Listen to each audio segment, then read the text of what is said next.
Selamat datang di kisah-kisah kriminal. Pada kesempatan ini, kami akan memaparkan kisah kriminal dengan judul Bayang-Bayang Putih, kisah Jack the Ripper. Bab 9. Konspirasi senyap. Gedung Freemason, Great Queen Street, London, Desember 1888.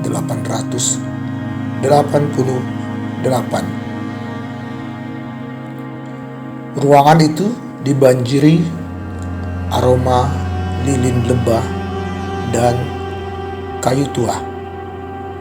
Di tengah aula yang dihiasi lambang-lambang esoteris, sejumlah pria duduk melingkar. Jubah hitam, sarung tangan putih. Mereka tidak menyebut nama, hanya gelar. Di ujung meja panjang, seorang pria berbicara dengan suara datar. Tuan-tuan, penyelidikan Abberline mulai menyentuh garis batas. Terlalu dekat dengan mereka yang seharusnya tak tersentuh, ujar satu lagi dengan suara serak. Jika ia terus menggali, maka bukan hanya satu rahasia yang terungkap, tapi seluruh fondasi mahkota akan runtuh. Apakah perlu dilakukan tindakan? Keheningan, lalu anggukan.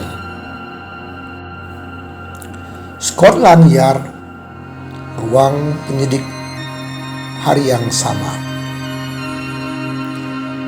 Abberline menerima kabar bahwa berkas-berkas pribadinya dipindahkan. Ia dipanggil secara mendadak ke ruang Komandan Redbone. Inspektur, mulai hari ini Anda dinonaktifkan dari penyelidikan River. Abberline menatapnya tajam. Dengan alasan apa? Perintah dari atas. Anda terlalu terlibat secara emosional. Ini bukan keputusan saya. Ini bukan tentang emosi, tapi keadilan. Inspektur, Anda tidak akan menemukan keadilan di sini. Hanya dinding. Flat Abberline, tengah malam. Ia duduk diam dalam gelap, menatap cermin saku yang ia terima sebelumnya. Goresan di permukaan memecah bayangan wajahnya. Di luar, suara langkah pelan mendekat. Seseorang meletakkan sesuatu di depan pintunya, lalu menghilang dalam kegelapan. Sebuah surat. Tulisan tangan asing. Apa yang kau cari bukan di masa kini, tapi dalam kebohongan masa lalu. Carilah di Lambeth. Di sanalah ia mulai.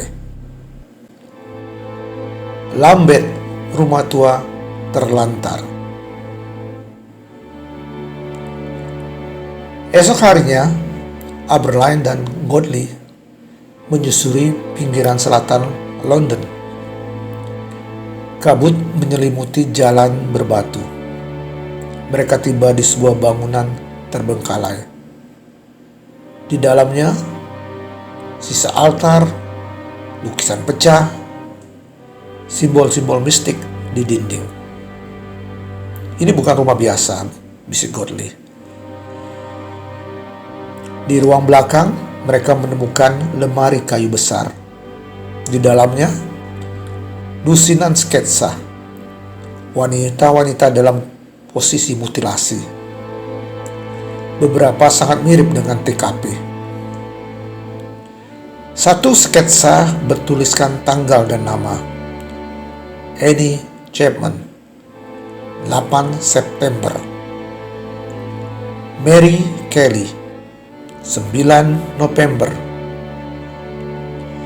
Ini digambar sebelum para korban ditemukan, gumam Aberline. Di pojok ruangan, secarik surat lain tergantung dengan paku. Kau ingin tahu siapa aku? Tapi siapa kau di mata mereka? Aku hanya bayangan. Mereka adalah malam. Rumah sakit jiwa tersembunyi, Kent, Inggris. Hari berikutnya, Aberline melacak petunjuk terakhir menuju sebuah institusi tertutup yang tidak terdaftar di catatan publik. Di sana, ia bertemu seorang pria tua yang pernah menjadi penjaga. Sebelum dibungkam, aku pernah jaga dia, bisik si pria menunjuk ke ruangan terkunci. Siapa dia? Anak lelaki yang tahu terlalu banyak. Ia bicara tentang suara-suara dalam kabut, tentang wanita yang dibunuh atas nama lambang segitiga dan mahkota. Siapa namanya? Edward. Tapi dia dipanggil yang dibungkam. Scotland Yard, hari terakhir. Ketika Aberline kembali ke kantornya, semua berkas sudah hilang. Komandan Redbone menyodorkan surat pensiun dini, efektif hari itu juga. Ini bukan permintaan, katanya pelan. Ini adalah akhir cerita Anda. Tapi Aberline tidak menanggapi. Ia menatap jendela, kabut mulai turun. Ia tahu, ini bukan akhir, hanya permulaan baru. Kebenaran masih bersembunyi di balik dinding, di balik nama-nama terhormat. Malam itu, Aberline berdiri sendirian di Whitechapel. Di gang sempit, ia mendengar langkah pelan, suara sepatu licin menyentuh batu basah. Seekor kucing liar melompat dari tong sampah, lalu senyap. Angin membawa bisikan samar. Aku masih di sini, Fred. Selalu di sini.